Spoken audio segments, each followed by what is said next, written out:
Saya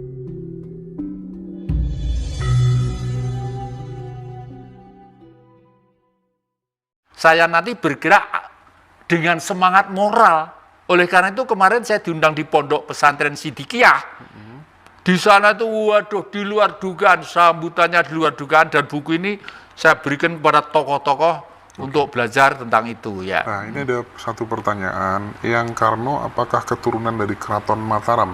Ya, sebenarnya beliau itu adalah putra Swargi Pakubuwono ke-10 ya.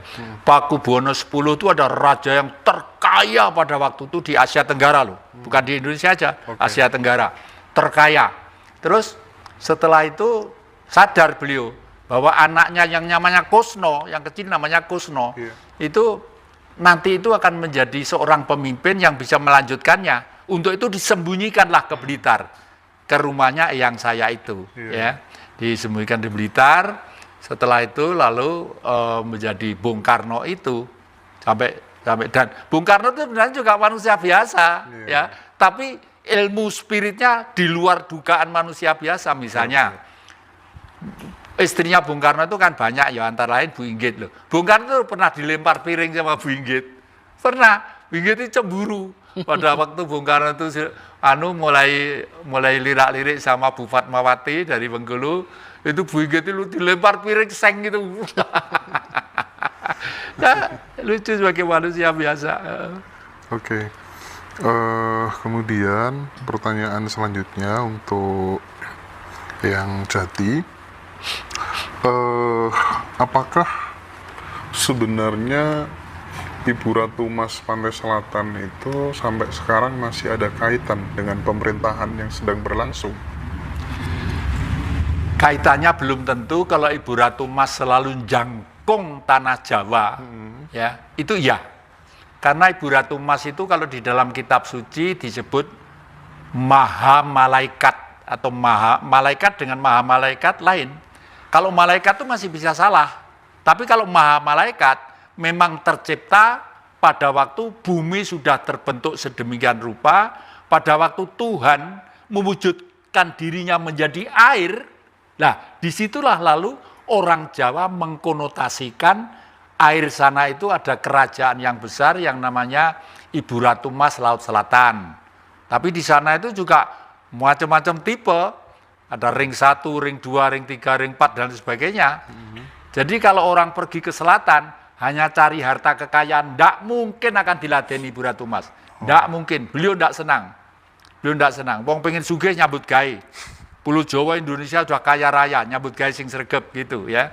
Tapi kalau Ibu Ratu Mas orang ke sana pengen berjuang untuk demi kepentingan Pulau Jawa. Kenapa kok Pulau Jawa? Pulau Jawa itu adalah pulau pertama kali yang dihuni oleh manusia Jawa.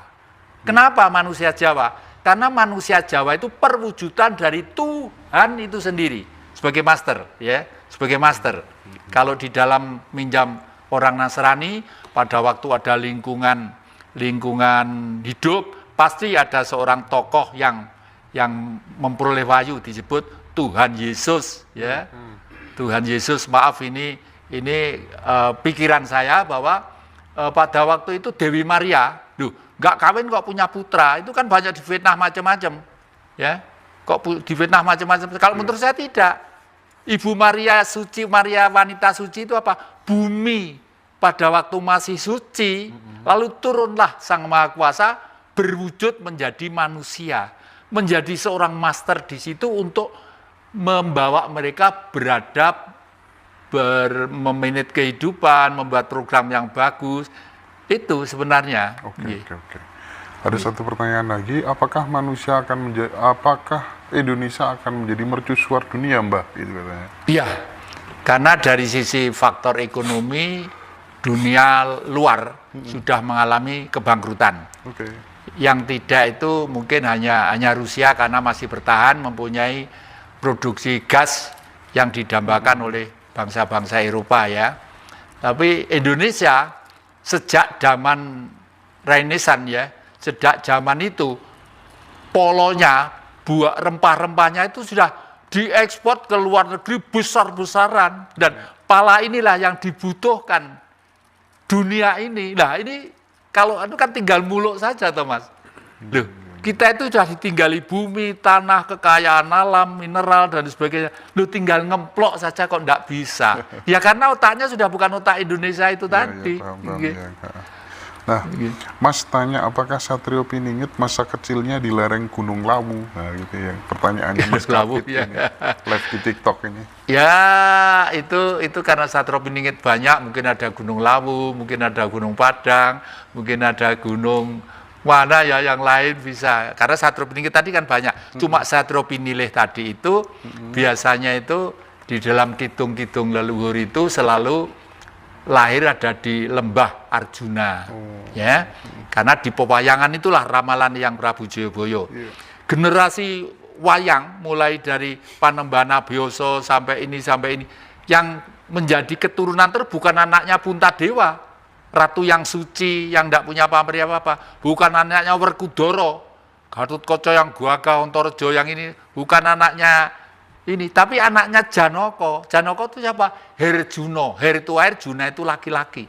Karena lembah gunung itu sejak 1500 tahun sebelum Masehi ini sudah membawa manusia untuk hidup beradab, satria dan mempunyai kewajiban memayu hayu ing bawana. Makanya Arjuna mempunyai anak Abimanyu, Abimanyu mempunyai anak Parikesit.